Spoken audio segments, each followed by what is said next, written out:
Bharat Ratna doctor Bhimrao Ambedkar को कोटि कोटि नमन। ये कार्यक्रम डॉक्टर भीमराव अंबेडकर के जीवन पर आधारित है, जहां भारत की जनता के प्रति उनके योगदानों को पूरी सजगता से चित्रित और रेखांकित करने का प्रयास है। कार्यक्रम में दिखाई गई घटनाएं लब्ध प्रतिष्ठ पुस्तकों से ली गई हैं। इस कार्यक्रम के जरिए चैनल की ओर से एक विश्वसनीय, सजग और सकारात्मक प्रयास है कि डॉक्टर बाबा साहेब भीमराव अंबेडकर के जीवन की संघर्ष यात्रा एवं गौरव गाथा पूरे आदर के साथ घर घर पहुंचे और उनके योगदानों से सभी संपूर्णता में परिचित और आह्लादित हों।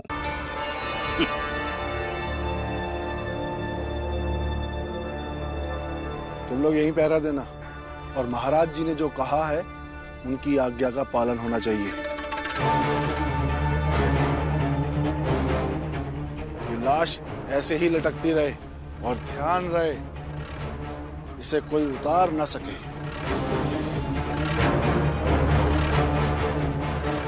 सेठ जी,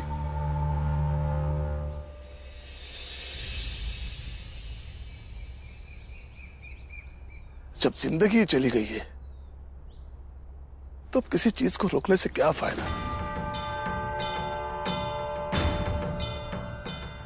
हाँ, अगर आप लोगों को अपने अत्याचारों का परचम ही फहराना है तो लटकने दीजिए इस लाश को। यहां ये दुनिया आप लोगों की क्रूरता और अत्याचारों के किस्से सुनाएगी सेठ जी। सिर्फ जिंदा नहीं बल्कि मरे हुए लोगों पर भी आप अत्याचार करते हैं।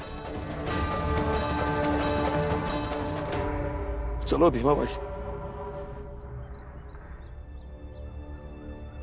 इन्हें अपनी ताकत एक मरी हुई लड़की की लाश पर दिखा लेता हूं।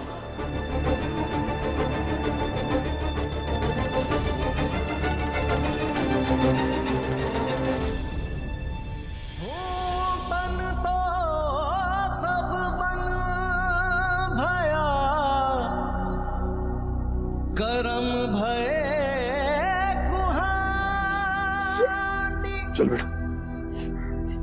आपको काटी है, कहे कबीर बिचारी, कहे कबीर बिचारी।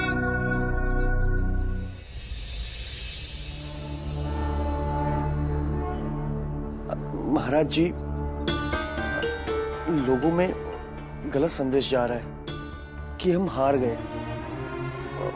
वजह चाहे कुछ भी हो, लेकिन ये तो सच है ना कि उस भीमराव ने उस लड़की को देवदासी बनने से बचा लिया। और महाराज जी, मुझे ऐसा लगता है कि ये लोग किसी भी हाल में सतारा छोड़ के नहीं जाने वाले। अब तो लोग दबी जुबान में ये भी कहने लगे हैं कि महाराज जी के होते हुए वो भीमराव जीत गया। मतलब तो यही हुआ ना कि वो भीमराव महाराज से बड़ा हो गया। चुप, शांत हो जा। वो छोटी जाति का तुच्छ बालक भीम मुझ जैसे ज्ञानी, तपस्वी और धर्म के प्रणेता के आगे निकल जाएगा। नहीं नहीं महाराज, ऐसा हम नहीं कह रहे हैं, लेकिन लोगों में संदेश तो यही जा रहा है ना। और महाराज जी, ये रामजी सकपाल और भीमराव दोनों ही बहुत धूर्त हैं। ये दोनों अपनी इस जीत को लोगों के सामने इतना बढ़ा चढ़ा के बोलेंगे कि लोगों के दिलों में हताशा पैदा हो जाएगी। बेला दीदी को उनकी देखी मौत की कीमत पर बचाना हम लोगों के लिए जीत नहीं हो सकती है। हमारी असली जीत तो तब होगी जब हम अपने क्षमता के मुताबिक ज्यादा से ज्यादा लोगों को जागरूक करें, कोई इस प्रथा के खिलाफ खड़े रहे और वो इन पाखंडी लोगों से लड़े। लेकिन ये होगा कैसे भीम? जब बेला के बाल उलझे थे तभी अगर हम सचेत होते तो दूसरी बार बेला के बालों में बरगद का दूध डालने की उनकी कोशिश नाकामयाब होती। खैर, अब हमें लोगों को बताना होगा कि वो अपनी बच्चियों को लेकर जागरूक रहें और इस तरह के लोगों से सतर्क रहें। हाँ, क्योंकि अगर मुझे पता होता कि इस तरीके से वो देवदासी बनाते हैं तो उसी रात में दीदी के बाल किसी तरह से सुलझा देता। गुरुजी, आपको क्या लगता है कि इससे? राम जी, ये सब कुछ एक दिन में नहीं बदलने वाला है। अगर हम कुछ हद तक इस पे अंकुश लगाने में कामयाब होते हैं तो ये भी हमारी उपलब्धि होगी।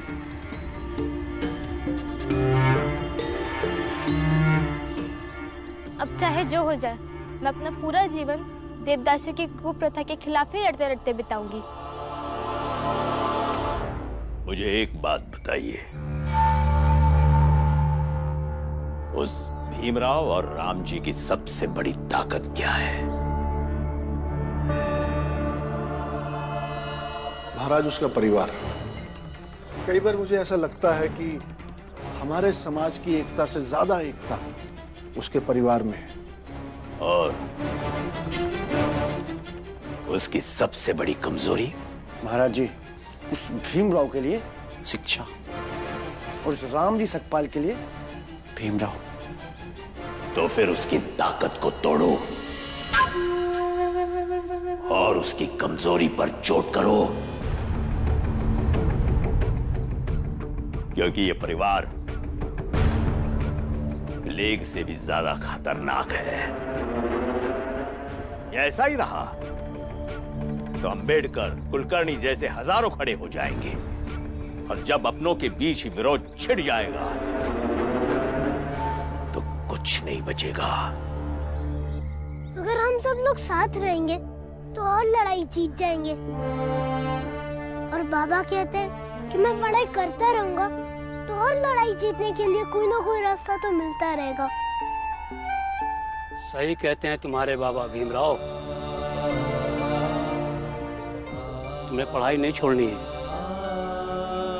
और मैं तुम्हें पढ़ाई छोड़ने भी नहीं दूंगा। अब मैं भी पढ़ाई करूंगी। अब जब मैंने ठान लिया है कि मुझे देवदासियों जैसी कुरीति और कुप्रथा के खिलाफ लड़ना है, तो मुझे अपने आप को और सक्षम बनाना होगा। और आप सबकी बातों से तो यही लगता है कि सक्षम बनने के लिए पढ़ाई बहुत जरूरी है।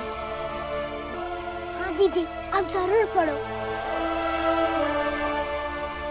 चलो घर चलते हैं।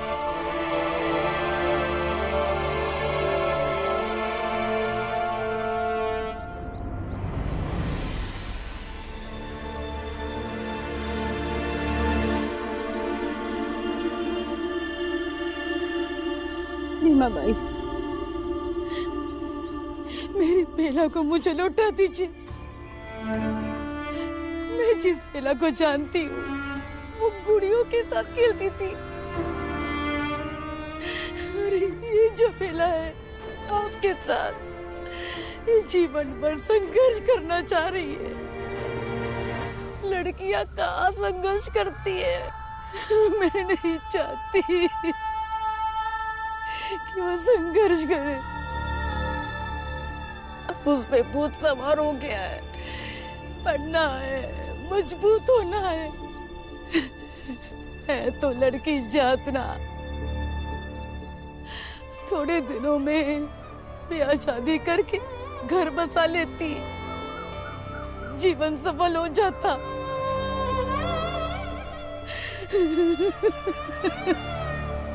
सही कह रही है आप। अगर मैं आपकी जगह होती ना तो यही सब कहती, लेकिन मैं आपकी जगह हूं नहीं।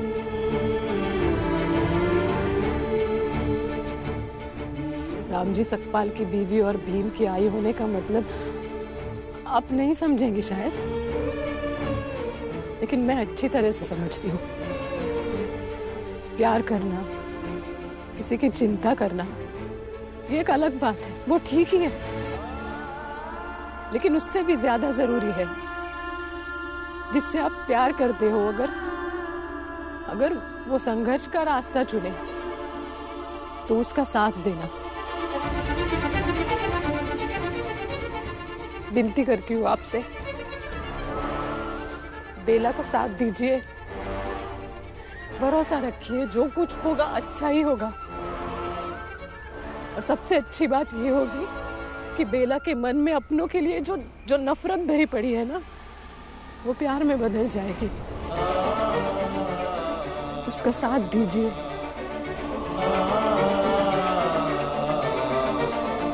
चलती हूँ।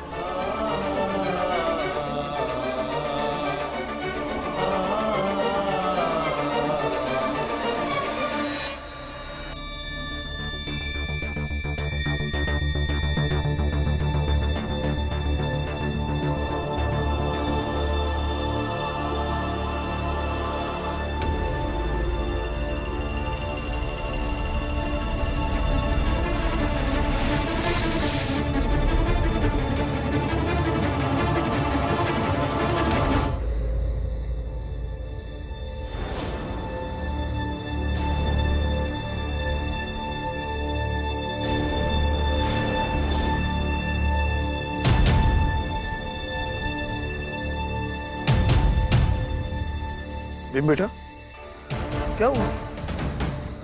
कुछ नहीं बाबा। चल।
क्यों अभी? तुम इस तरह से क्यों भागे? बाबा मुझे हर जगह वही चीजें दिख रही है, उनके सवाल दिख रहे हैं। मुझे बहुत बेचैनी हो रही है बाबा, बहुत।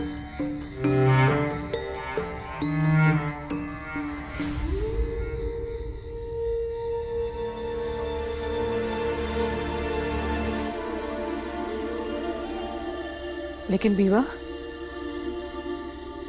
इस बेचैनी को झेलना तुम्हें सीखना पड़ेगा। लेकिन बाबा, जो सवाल उस दीदी ने पूछा, उनके जवाबों का क्या? उसके जवाब नहीं है, और है तो कौन देगा उनके जवाब?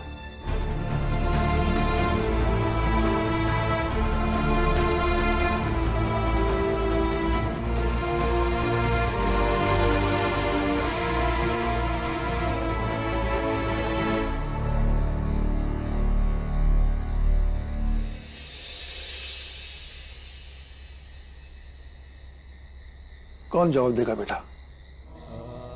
और किसे पड़ी है उनके सवालों को लेकर सोचने की? वही लोग जिन लोगों ने उन्हें दासी बनाया, जिन्होंने उनकी जिंदगी छीन ली। भीम बेटा, जिन लोगों के लिए उसकी जिंदगी मायने नहीं रखती, तुम उन लोगों से उम्मीद कर रहे हो कि वो लोग इन सवालों का जवाब देंगे? उनके सवाल सिर्फ सवाल रह जाएंगे, उनका जवाब कोई नहीं देगा।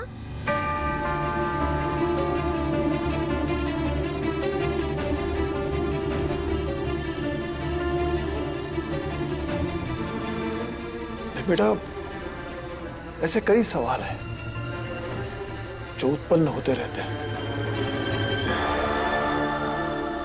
और इन्हें वक्त संभाल के रखता है, क्योंकि वर्षों तक ऐसे कई सवाल मिलकर भविष्य की आवाज बनते हैं।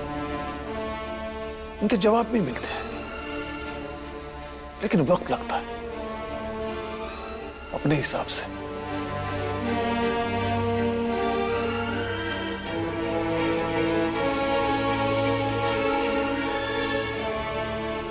क्योंकि बेटा, जिन लोगों से जवाब पूछा जा रहा है उनकी ताकत बहुत ज्यादा है, और उनकी ताकत के सामने ये सवाल कुछ दबा कुचला और खामोश सा है। इसलिए तुम परेशान मत होना, तुम्हारी आई ठीक गई थी। बेचैनी को संभालना तुम्हें सीखना होगा। फिलहाल इस बात की तसल्ली रखते हैं कि बेला हमारे साथ है, हमारे बीच है, और उन लोगों से बचाने में हम सफल हो गए, कामयाब हो गए, है ना?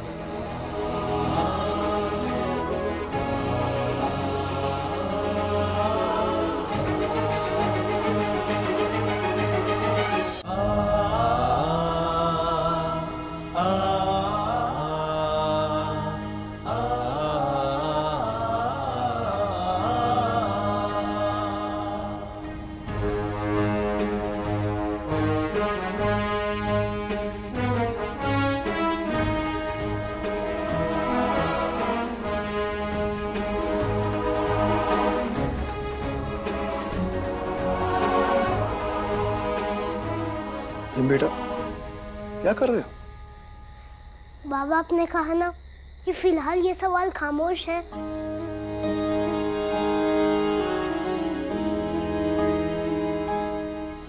तो चलो इसे एक आवाज देते हैं। साहिब मेरे भीमराव, साहिब मेरे भीमराव, मतलब? साहिब मेरे भीमराव, साहिब मेरे भीमराव।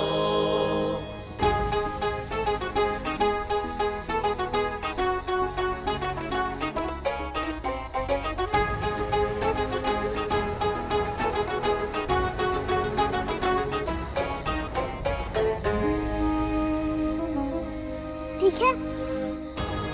ठीक है, भीम जैसा चाहता है वैसा करने में हम इसकी मदद करेंगे। इससे भी कुछ नहीं होगा। वैसे तो अभी भी कुछ नहीं हो रहा है भीमा भाई, कुछ करके देखते हैं।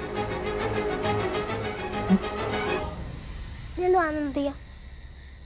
कबीर सीप समंद की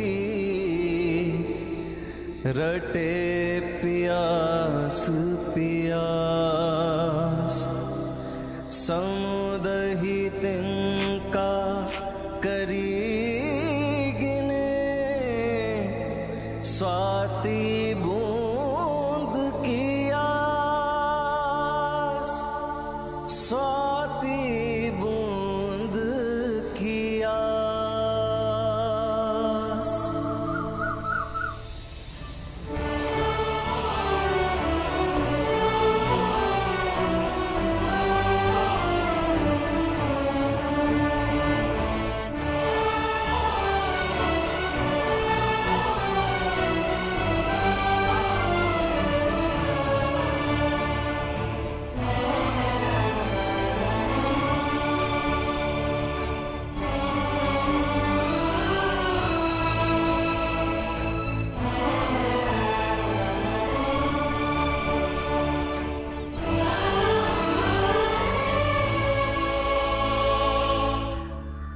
है भीमराव,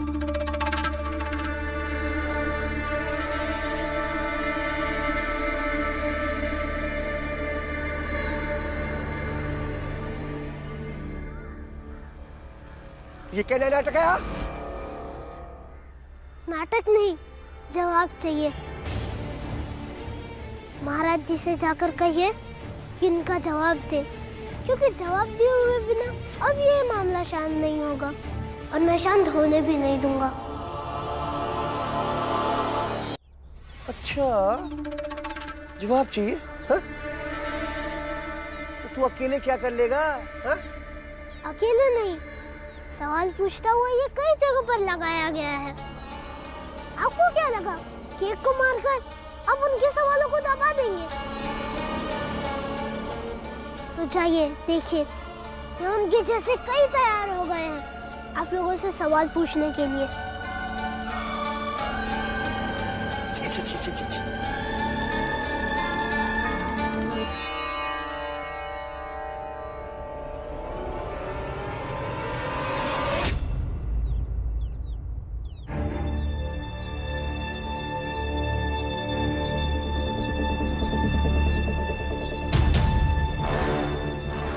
लेकिन एक बात तो है ना भाऊ, कि मरने से पहले इंसान झूठ नहीं बोलता। और उस देवदासी ने अगर लिखा है कि ईश्वर का उसको अनुभव ही नहीं, तो फिर भगवान को समर्पित का मतलब क्या? बात तो तुम्हारी सही लग रही है, लेकिन महाराज ऐसे ही थोड़ी किसी को दासी बना देंगे। महाराज की बेइज्जती के लिए किया गया ये सब कुछ। अरे बेइज्जती क्या, महाराज से जवाब तो मांगना ही चाहिए। अभी तक महाराज के पास खबर पहुंच गई होगी कि सतारा की हर गली में दीदी के सवाल बिखरे हैं, जिनके जवाब महाराज को देने। आप लोगों को क्या लगता है, आप लोगों के सवालों के जवाब में महाराज जी सबको सच बता देंगे?